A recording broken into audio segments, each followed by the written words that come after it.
হিমবাহ সংরক্ষণ। হিমবাহ সংরক্ষণ বিষয়ে আমরা দীর্ঘক্ষণ আলোচনা করেছি, পরস্পরকে বোঝার চেষ্টা করেছি।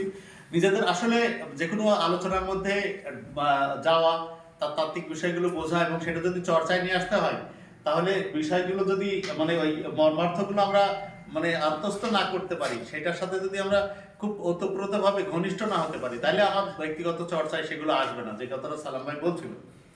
তো সেই জন্য ব্যক্তিগত চর্চায় আনার জন্য বিষয়গুলো খুব পরিষ্কার করে ক্লিয়ার, মানে একটু স্বচ্ছতার সাথে নিজেদের মধ্যে এরকম হজম হয়ে থাকা দরকার। তা নাহলে এই ঢুকবে কান দিয়ে ওখান দিয়ে বেরিয়ে যাবে। অনেক কথাই আমরা বলি, তা আমাদের যে কথাগুলো বলা হয় কিংবা ওই ফাউন্ডেশন বিভিন্ন সময় আমাদের এইরকম সচেতন হতে বিভিন্ন মেসেজ দিয়ে গেছে, কিন্তু কোনো মেসেজের সাথেই আমরা এখনো পর্যন্ত মনে হয় না যে আমরা তার শতভাগ পরিপালন করেছি। শতভাগ না, মিনিমামও পরিপালন করি না বলে আমরা আমাদের জায়গা থেকে মানে সেই আগের মতোই থেকে যাই।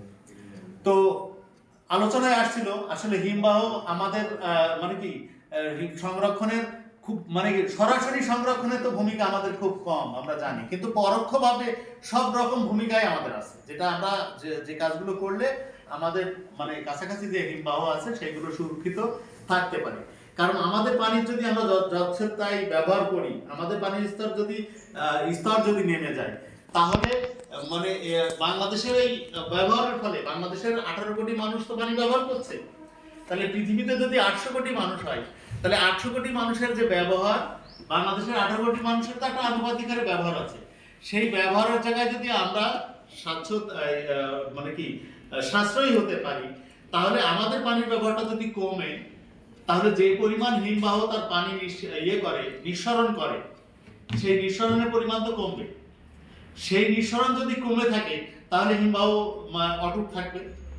আর যদি আমরা আরো বাড়িয়ে দিই, 18 কোটি মানুষ এখন যা পানির ব্যবহার করছে, সেই পানির ব্যবহারটা যদি বাড়িয়ে দ্বিগুণ করে দিই, কিংবা আমাদের পরিবার যদি আরো বেড়ে যায়, আমাদের যদি ভোগবিলাস আরো বেড়ে যায়, আমাদের কৃষিক্ষেত্রে আরো যদি পানির ব্যবহার বাড়ে, তাহলে আর যত্রতত্র যদি আমরা ব্যবহার শুরু করে দিই, তাহলে পানির ব্যবহারের ফলে ওইদিকে আমাদের চাহিদা বেড়ে যাবে এবং ওই আমাদের হিমবাহর পানির যে নির্গমনের জায়গা, নদীগুলো ব্যবহার হয়, সেই নদী দিয়ে পানি হিমবাহ থেকে বেশি গলে আসবে এবং হিমবাহর মানে ওখানকার যে স্টক, সেই স্টকটা আস্তে আস্তে কিন্তু কমে যাবে। তো আমরা মনে হয় যে মানে নেপালে পাহাড় আছে মানে বরফের, ওই আল্পস পর্বতমালা রয়েছে, উত্তর মেরু দক্ষিণ মেরুতে রয়েছে। তো আমাদের এই দর্শনাতে বসে এত সচেতন হওয়ার কি মানে আলোচনা করার দরকার।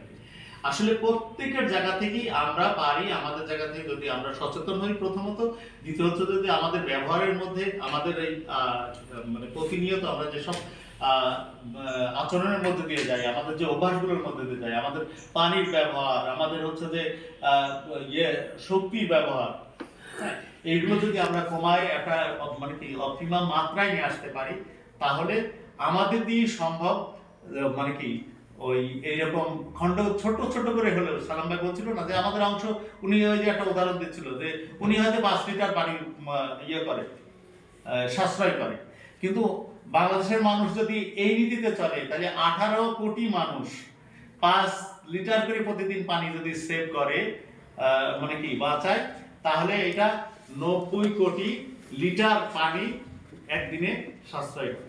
1 লিটার হলো 18 কোটি। হ্যাঁ, তাহলে এইগুলো তো আমরা ওই রকম করে কখনো ভাবি না। আমরা মনে করি ওই যে সেই মানে সেই প্রবাহে আমরা গা ভাসিয়ে দিই, কিন্তু প্রত্যেকের জায়গা থেকে আমাদের প্রথম এইসব দিবসগুলো পালনের উদ্দেশ্যই হচ্ছে যে আমাদের এখানে তার প্রভাব এবং আমরা ক্ষতিকর জায়গায় মানে কি ওই রকম কাজের সাথে যুক্ত হয়ে আর না হই। প্রথম কাজ হচ্ছে নিজেরা সচেতন হওয়া, আর যদি ওই রকম কাজে আমাদের কোনো ভূমিকা থাকে, সেই ভূমিকা থেকে নিজেকে নিবৃত্ত করা। এই দুটো জায়গা যদি আমরা করতে পারি, তাহলে এইরকম বাংলাদেশের মতো জায়গা থেকেও আমরা ওই অ্যান্টার্কটিকার মানে কি হিমবাহ ঠিক রাখতে অনেকখানি ভূমিকা রাখতে সক্ষম হব। সেটা তো অনেক দূরের কথা বললাম, আর কাছাকাছি যেগুলো আছে সেগুলো তো হবে। তো সেই জায়গা থেকে আসুন আমরা সবাই সচেতন হই। আর এখনকার সময়ে জানা বোঝার তো শেষ নেই, কারণ আমাদের জানা বোঝার মানে কি আমরা একরকম করে জানি বুঝি, যেভাবে জানলে এইটা আমার প্রয়োগে আমার অভ্যাসের সাথে নিয়ে আসা যায়, এইরকম জানার মাত্রাটা খুব বাড়ানো জরুরি। তার জন্যে খুব সহজ মাধ্যম হচ্ছে এখন আমাদের কাছে ফোন থাকে, একটা স্মার্টফোন সবার কাছে আছে, ল্যাপটপ আছে।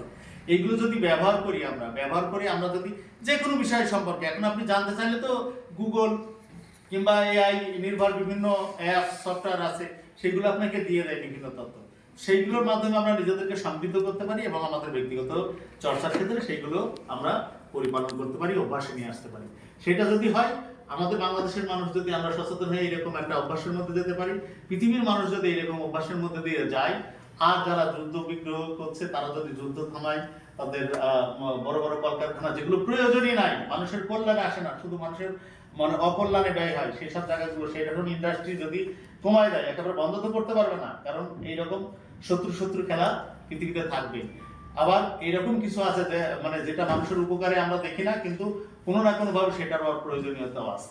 তো এইরকম কলকারখানাগুলো যদি তাদের মানে কি পরিধি হ্রাস করে, একটু কমায়, আর আমরা যদি মানে সবুজ চর্চা, যেটা আমাদের গগ্রিনের একটা মানে মূল ইয়েতে ছিল, মানে আমাদের তিনটা কাজের বড় জায়গা, সেই তিনটা কাজের মধ্যে প্রথমটা হচ্ছে পরিবেশসম্মত কৃষি এবং নিরাপদ খাদ্য। তো আমরা যদি এরকম সবুজ চর্চার মধ্যে নিজেদের মধ্যে নিয়োজিত রেখে আমাদের ব্যক্তিগত জীবনে, আমাদের কৃষি চর্চায়, আমাদের মানে অফিসের যেসব এই ব্যবস্থাপনা আছে তার মধ্যে, তাহলে মনে হয় যে আমরা এরকম একটা অভ্যাসের মধ্যে দিয়ে যাব এবং কোনো না কোনো ভাবে ক্ষুদ্র ক্ষুদ্র হলেও আমরা ভূমিকা রাখতে সক্ষম হব। তার জন্য আমরা সচেতন হই আর ব্যক্তিগত অভ্যাসে নিজেদেরকে একটু বদলানোর চেষ্টা করি। সবাই ভালো থাকবেন, আগামী দিন সুন্দর হোক, সবুজময় হোক, সকলের জন্য।